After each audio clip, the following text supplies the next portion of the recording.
अमित और प्रीति का दूसरा पार्ट कहानी का सुनिए।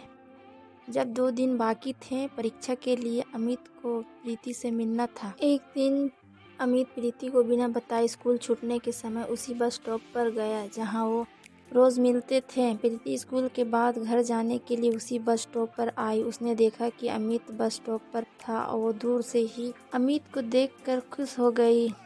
फिर तो वो ना दाएं देखी ना बाएं और भागी भागी बस स्टॉप पर पहुंची। वो बहुत खुश थी।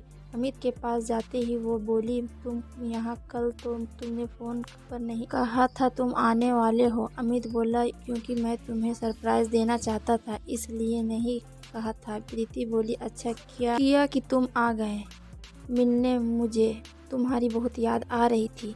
अमित बोला, हाँ मुझे भी बहुत याद आ रही थी इसलिए आ गया। परीक्षा के लिए बस 2 दिन बाकी है, सोचा मिल लूँ। प्रीति पूछी, तुम्हारी पढ़ाई हो गई सब? अमित बोला, हाँ लगभग हो ही गई है सब। वो बोली, ठीक है अच्छे से सब लिखना, परीक्षा में तुम्हें अच्छे मार्क्स लाना है। अमित बोला, हाँ। 2 दिन बाद अमित का पहला पेपर था। परीक्षा के एक दिन पहले अमित का फ़ोन खराब हो गया। अमित का छोटे भाई फ़ोन से खेलते खेलते उसे पानी में गिरा दिया। अमित को बहुत गुस्सा आ रहा था क्योंकि अब वो प्रीति से बात नहीं कर सकता था और ना ही अभी उसे दूसरा फ़ोन मिलता क्योंकि परीक्षा चल रहा था, तो उसके पापा उसे दूसरा फ़ोन नहीं देते अभी। उधर प्रीति भी बहुत परेशान थी। क्या हो गया, अमित का फ़ोन क्यों नहीं लगता? अब फिर वो सोची कि शायद वो पढ़ाई करता रहता होगा तो फ़ोन बंद कर दिया होगा। प्रीति इंतज़ार कर रही थी कि शायद परीक्षा खत्म होते ही अमित मिलने आए। अमित ने यही सोचा था कि जैसे ही परीक्षा खत्म होगा तो वो प्रीति से मिलने जाएगा। आखिर वो दिन आ ही गया। आज अमित का आखिरी परीक्षा था। अमित बहुत खुश था कि परीक्षा के बाद वो सीधा बस स्टॉप जाएगा प्रीति से मिलने। आज उसका हिंदी विषय का परीक्षा था। वो परीक्षा में जल्दी हाथ चला रहा था कि वो जल्दी से पेपर खत्म हो और वो प्रीति से मिलने जाए।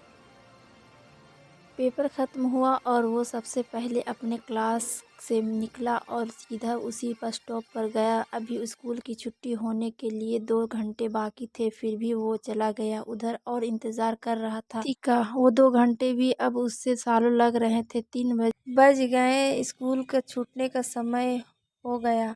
अमित की नज़र बस प्रीति को देखने के लिए बेचैन थी। वो बेसब्री से उसका इंतज़ार कर रहा था। आखिर प्रीति उसे दिख गई बस स्टॉप के तरफ आते हुए। प्रीति की नज़र अमित की ओर दूर से ही गई। वो खुद को रोक नहीं पाई और दौड़ने लगी जल्दी से अमित के पास पहुंच जाए। उसकी इतना भी ध्यान नहीं था कि वो रोड पर दौड़ रही है। तभी अचानक से दूसरी तरफ से एक ट्रक बहुत ही तेजी से प्रीति की ओर आ रही थी। अमित कुछ कर पाता उसके पहले वो ट्रक प्रीति को टक्कर मार कर चला गया। अमित को कुछ समझ ही नहीं आया, वो उधर ही खड़ा रह गया। कुछ देर और प्रीति के आजू बाजू बहुत भीड़ इकट्ठा हो गई। तभी किसी ने एम्बुलेंस को फ़ोन किया। अमित दौड़ के प्रीति की तरफ गया। वो उसके पास जा रहा था कि उधर खड़े लोग ने उसे रोक दिया। वो बिल्कुल शांत हो गया था, उसे समझ ही नहीं आया कि क्या हुआ। थोड़ी ही देर बाद एम्बुलेंस आई और प्रीति को पास वाले अस्पताल में लेकर गई।